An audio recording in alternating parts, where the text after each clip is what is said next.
Ladies and gentlemen, on the phone with us, we have WWE Hall of Famer, King of the Ring, two-time Intercontinental Champion, two-time Tag Team Champion, ladies and gentlemen, Tito Santana. Hey, Tito, thank you very much. Thank you for joining us very much. It's an absolute pleasure to have you here today, and it's going to be an absolute pleasure to have you July 16th at Philly Mocha for Pro Wrestling Explosion. You excited to come back to Philadelphia? I am looking forward to coming back. Philadelphia was one of my favorite towns. The fans, it didn't get any better than being in Philly, and the place was always packed. Yeah, I growing up in Philly, I remember you were one of my early favorites. You were always one of the biggest pops on the crowd every night when you came out.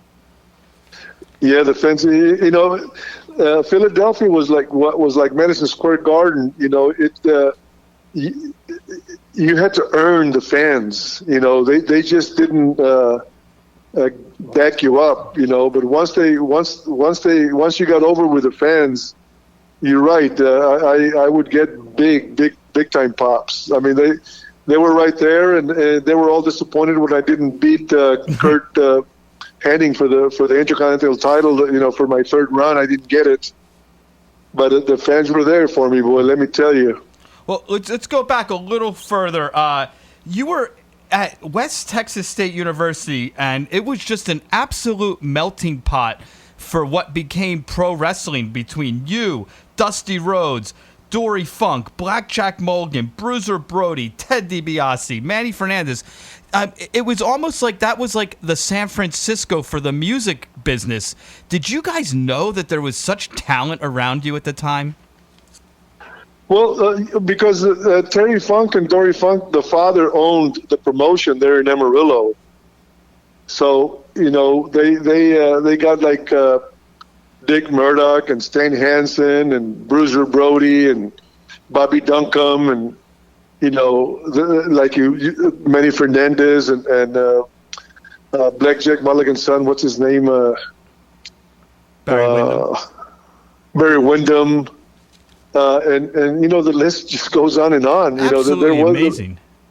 Yeah, a lot of talent coming out of there. And Tully Blanchard, you know, myself, the $1 Million Man, Ted DiBiase, and Tully Blanchard were on the same team at West Texas State. Geez, so what was it about West Texas in particular? I just think the rednecks coming, big rednecks coming out of Amarillo, that area, you know.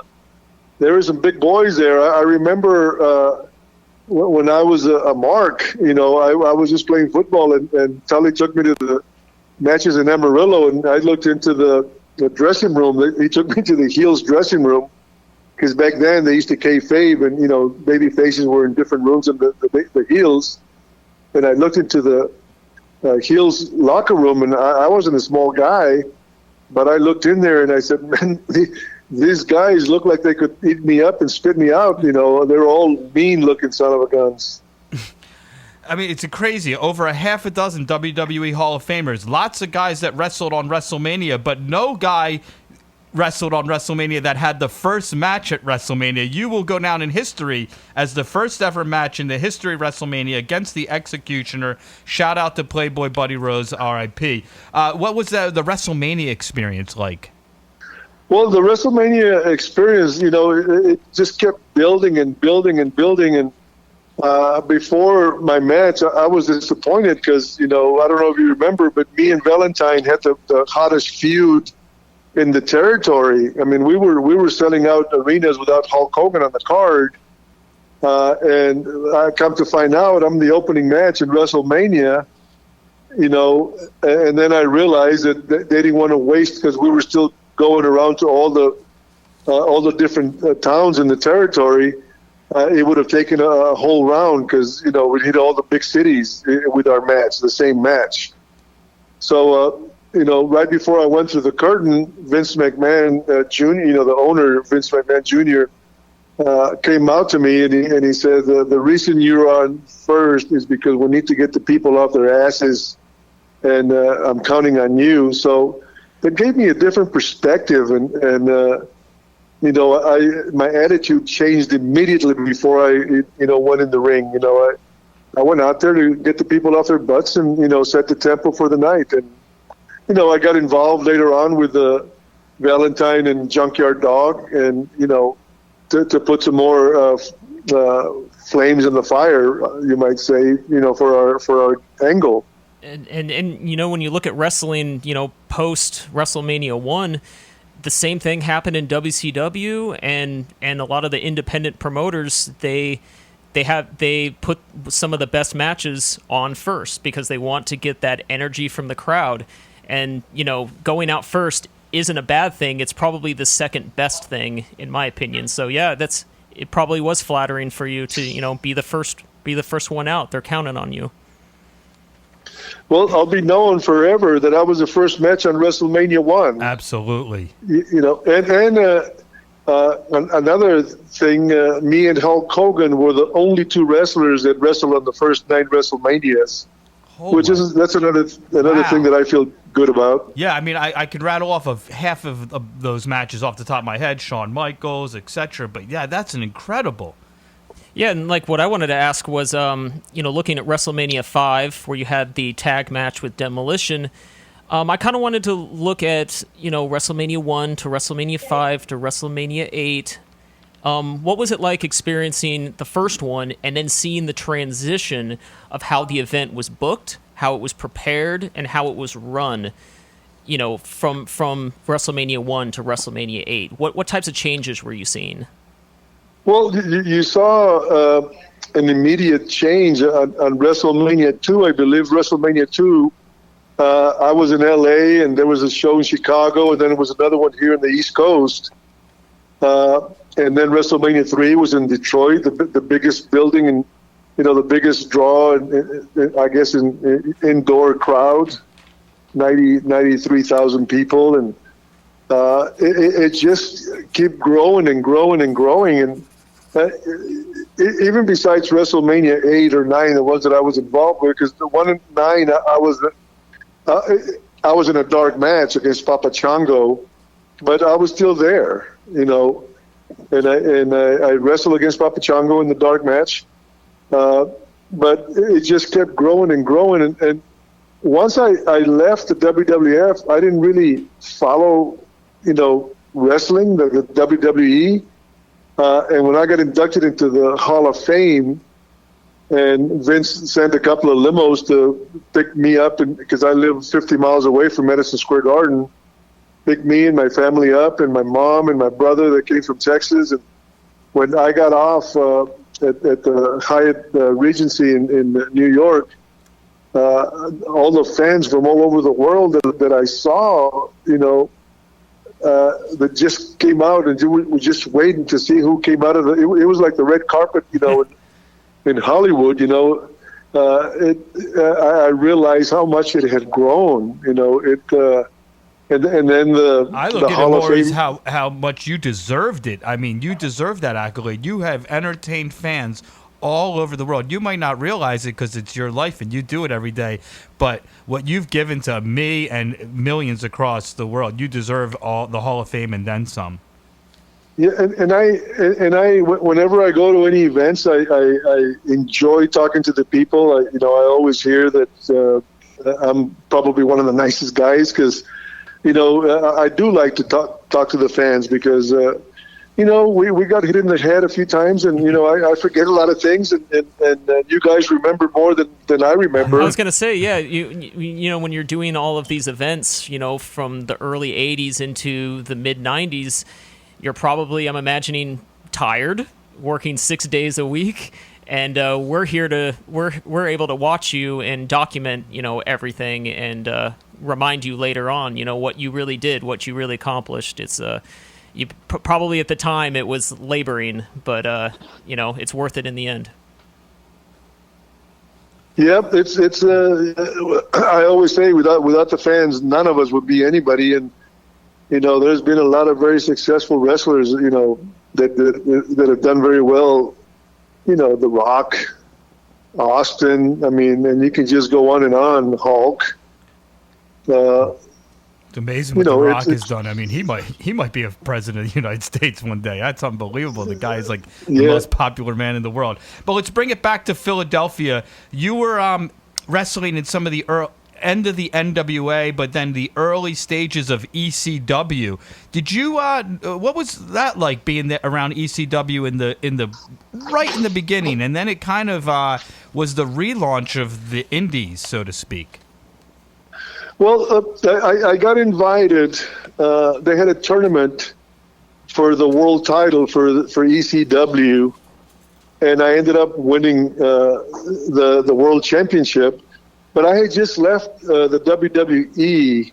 I wrestled against Don Morocco, and I beat Don Morocco for the world title. I guess he was the world champ for ECW. And coming from a professional organization where there was no fans allowed in the locker rooms, the baby faces were kept away from the heels, and it was a lot more professional. And then I went to the ECW, and I saw wives and girlfriends in the locker room, and we didn't have even a private place to dress up in the locker room. I just wasn't very impressed. So I won the title that night, but I never came back to defend it. And they never, I guess I was not called back either. I just, maybe we didn't click. I didn't click with them, and they didn't click with me. And well, another interesting fact about your career and Philadelphia is you were one of the only guys to ever challenge the Iron Sheik for the world title when he was the champion, and that match took place at the Philadelphia Spectrum. What are your memories of that? Well, the memories were that, the Sheik had just won the title, and I was booked with the Sheik before he was the champion. We were the underneath card, the underneath match, which I don't know, it wasn't even considered a double main event because, we were underneath the main event. And I think he got disqualified or counted out. I think I was an Intercontinental Champion at the time. And the place was not sold out. I forgot who the main event was, but the place was about half full. And then the following month, me and the Sheik came back as the main event match, and the place was packed. Like, we doubled the crowd, So there was some interest in the ending that the Sheik and I had. Yeah, the Philadelphia fans were definitely behind you and wanted to see you take the belt from the Iron Sheik. But let's wrap it up. This is the Rock and Wrestling Connection podcast, so I would have to ask you a couple little questions about music. Maybe what music does Tito like to listen to? To be honest with you, I listen to at home. I don't listen to very much music. I love to watch sports, but when I'm on the road, I listen to kind of like a 101.5. I listen to anything just to keep me awake on the road. What about when you were traveling with the boys? Was there ever a guy where you're like, oh, I can't stand it when he plays music? No. No Def Leppard, Bon Jovi, And some musicians, they ever come to the matches that want to meet Tito? Yeah, I met. I mean, I'm not a fan, and I can't remember some of the guys' names, but God, ZZ. I think it was ZZ Top, and God, who are some of the guys that are always around wrestling? Big fans. They wear makeup on their face. And Kiss? Oh, Insane Clown Posse. Kiss, yeah. Well, and Tito, we're going to see you July 16th in Philadelphia at the Philly Mocha. And a lot of Philadelphia fans are excited to see you, and we're very excited to have you back here in Philadelphia, July 16th at Philly Mocha for Pro Wrestling Explosion. Looking forward to it, my friend, Thanks again, and we'll talk to you soon. Thank you, Tito. and looking forward to seeing all my fans there too. All right. Arriba! Arriba!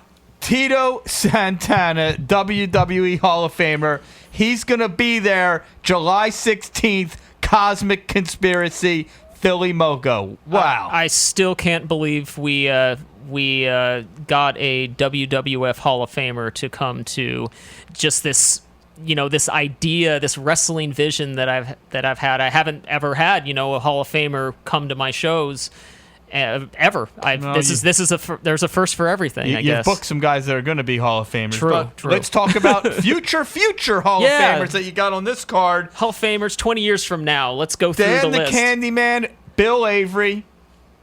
Well, this is super big man versus super skinny man. Dan the Candyman is a crowd favorite at PWE. He is I guess you could say a Willy Wonka style character. Yeah, I remember he was giving out some candy at the last show. I couldn't take any. You know what I'm saying? Yeah, and I took the Laffy Taffies because I'm vegan and that candy is vegan, so I took the Laffy Taffies. But yeah, him versus Billy Avery is going to be a yeah. So I mean, anyone who's coming down, you're going to get a couple bucks back in candy just from Dan the Candyman on your ticket. Exactly, and you're going to get to see. I'm sure Billy Avery's going to try to body slam the guy. You're going to see a clash of styles. We're going to have two completely different styles going at it, and it's probably not going to start the show off, but it's going to be somewhere at the beginning of the show. But yeah, you're going to see the two colossal different people in the ring, which I love. Tony Chinney versus Glenn Danzig's favorite wrestler, 138. So 138, there is a conspiracy going around that 138 is Bobby Dempsey, but that's I don't know if that's true or not.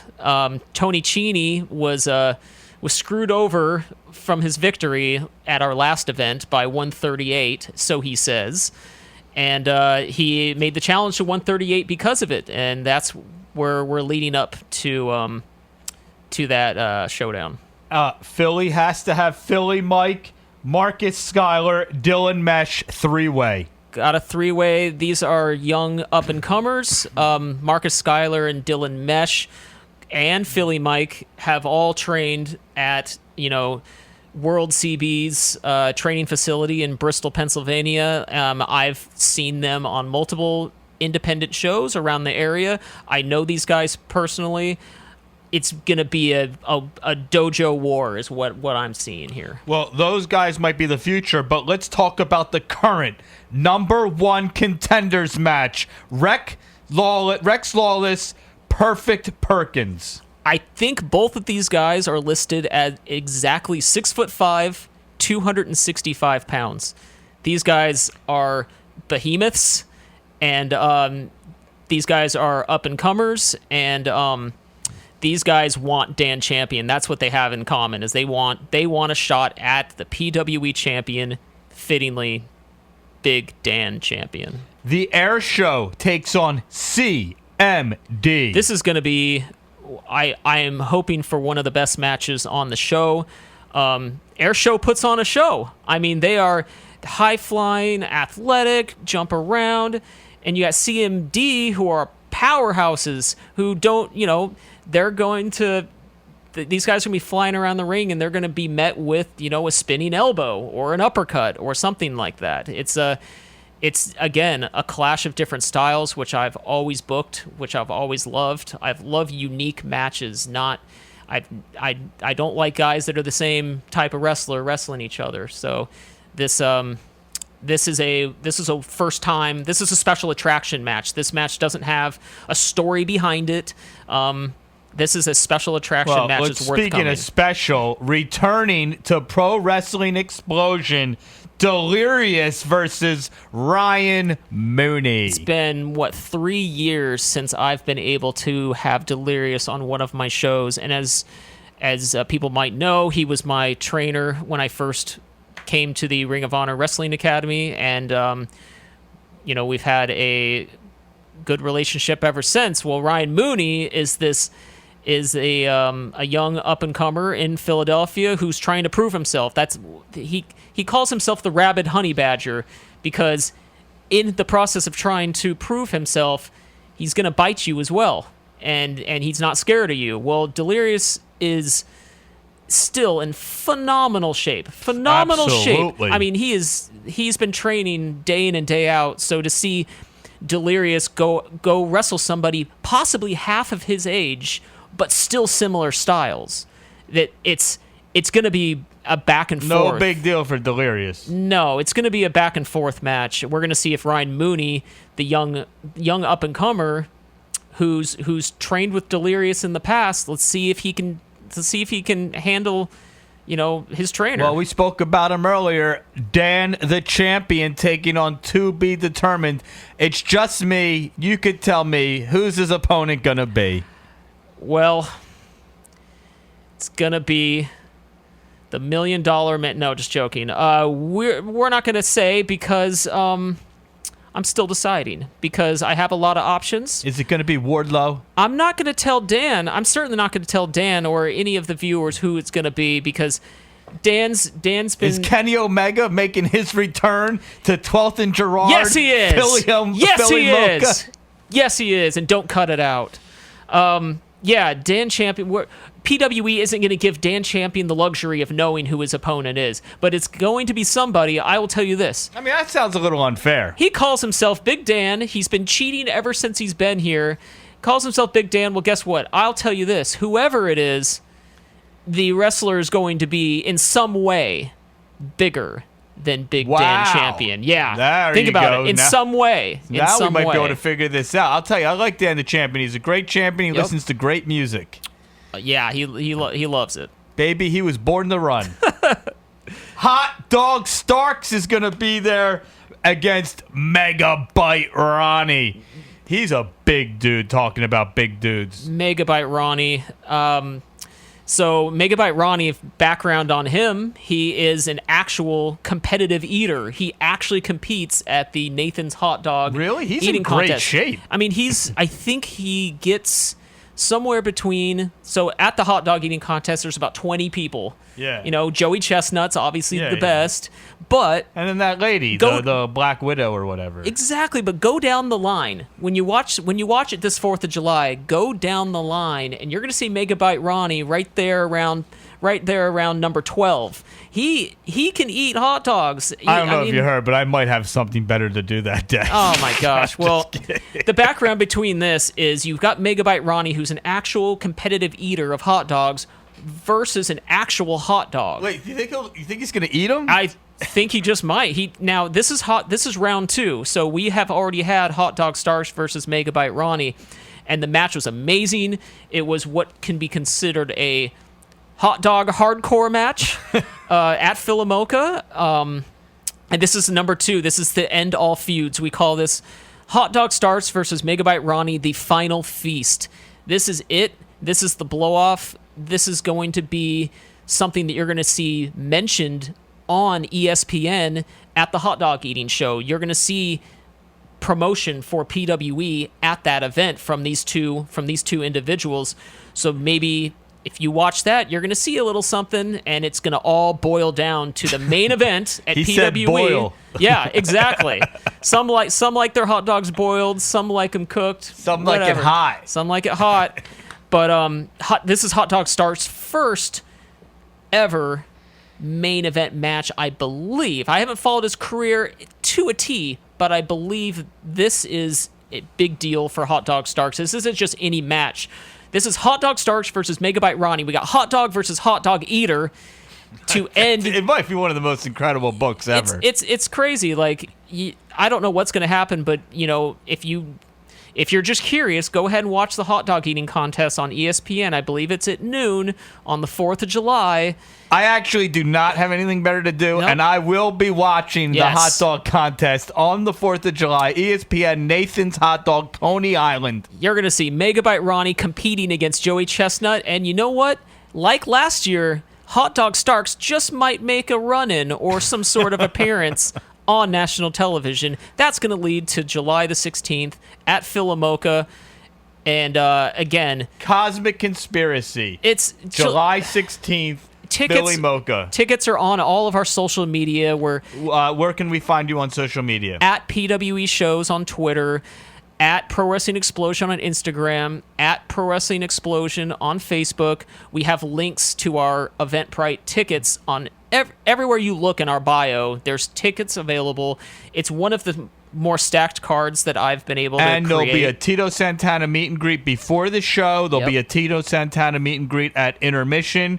I had the pleasure to call the last PWE show, and it was amazing. Your fans are amazing. I was a little nervous. It was some hard shoes to fill. You had Alyssa Marino in there before me, and she's an actual super talent. I don't know why you hired me. She's all over the country, and you know what? She...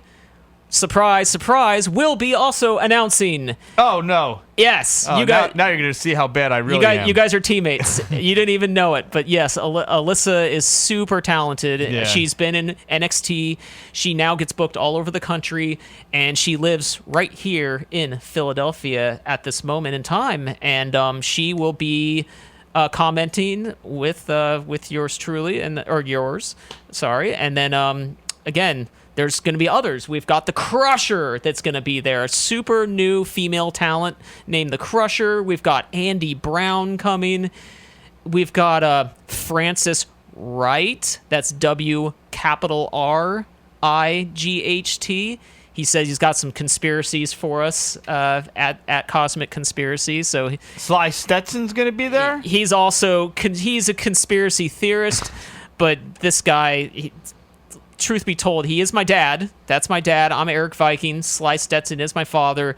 Him and Francis Wright. I can see. You guys do look a little like now that I think about it. The eyes, the nose. It's pretty much all the same. I don't know why. Spitting image. Yeah. It was my first night, so I had to taking it all in.